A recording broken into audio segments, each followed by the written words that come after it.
आज्ञा ये तो दीर्घ 50 वर्ष तलू आमर ये संस्था चालू रही तेणु आम भावुँ कि उच्च मान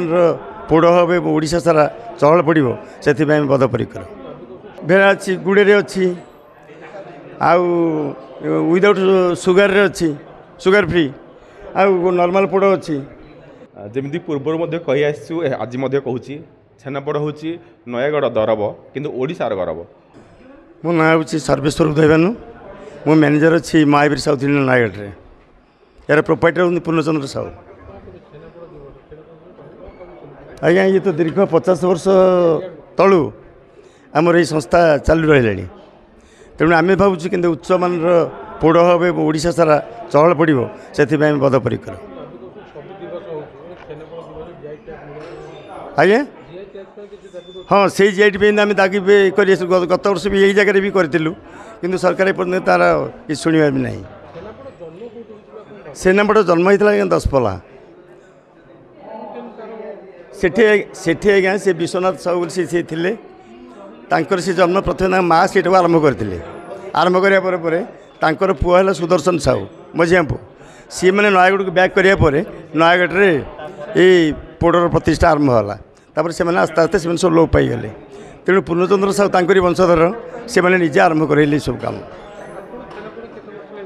आम 30-40 वर्ष आसिक है भेड़ा अच्छी गुड़े अच्छी आउ विदाउट सुगार अच्छी सुगार फ्री आउ नॉर्मल पोड़ अच्छी आज्ञा से कस्टमर को नहीं धरत आप डायबिटीज होती आपड़ आपको कौन करेंगे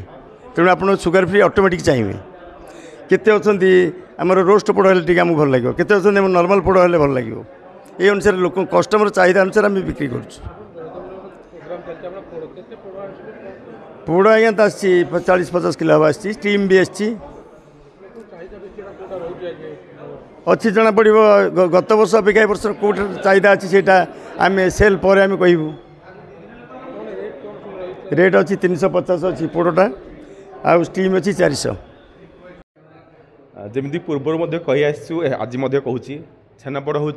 नयगढ़ दरब किंतु ओडिशार गौरव अर्थात आम कौन संकीर्णता रखा चाहूँ जे केवल नयगढ़ आरंभ हो नयगढ़ आरंभ हो बर्तमान एटा देश विदेश रे आम भारत बाहर सबुठी परिचय साजी ओडिशार जे छेनापोड़ कौटू ना ओडिशारू तो यही छेनापोड़ लोकप्रियता को आहुरी बढ़ाई घरे घरे पहुँचाइवाई और छेनापोड़ व्यवसायी मानक आहुरी लाभवान करवाई आम ये प्रयास कर आसीचु एवं तार जदिव 4 वर्ष है मात्र आरंभ होती किंतु आप लक्ष्य करुवे छेनापोड़ बर्तमान घरे घरे पहुँच सारा बर्तमान ओडिशा आमर विशेषकर जन्मदिन मानक छेनापोड़ काटिकी आम उत्सव मनाऊे आगु जोटा कि केक्रे सीमित थिला तो छेनापोड़ को लेकिन आहरी बहुत किसी कर अच्छी जहाँकि आम नयगढ़ विकास मंच तरफ आम दाबी रखी आसीचु एवं जिला प्रशासन पूर्व जीआई टैग आवेदन करथिला तो से आवेदन किभली आहरी त्वरित हो पार केते जल्दी जीआई टैग मान्यता मिल पार से देखा कथा ता सहित आम आहरी दाबी रखीचु जे छेनापोड़ को लेकिन क्लस्टर निर्माण करा जाऊ सरकार तरफ जोटा कि एकाठी छेनापोड़ व्यवसाय कर दशपल्ला पारे छेनापोड़ उत्पत्ति स्थान दशपल्ला पारे नयगढ़ हो पारे कि एनएच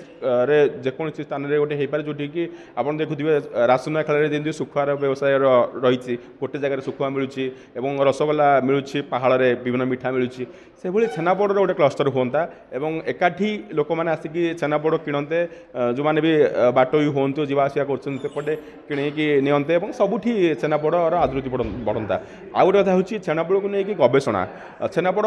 गत 60 वर्ष तले जमी आप खाऊले जमी मिलूला एवं भी ठीक सेमती ही कंटिन्यू रही कि तार आकृति को लेकिन विभिन्न गवेषणा हो पार तार टेस्ट को लेकिन गवेषणा हो पार से आउ कि ब्लेंड होगी भल हो पार तो आहरी कौन कौन सब व्यवस्था करहब गवेषणा को लेकिन से दिगरे सरकार उद्यम करने दरकार बोली आम दाबी रखी आसीचु आउ सब खुशी लगुच छेनापोड़ दिवस जो आम एप्रिल 11 को बाछी से बर्तमान समस्ते पालन कर सारा विश्व में विशेषकर आम ओडिशा रे। धन्यवाद।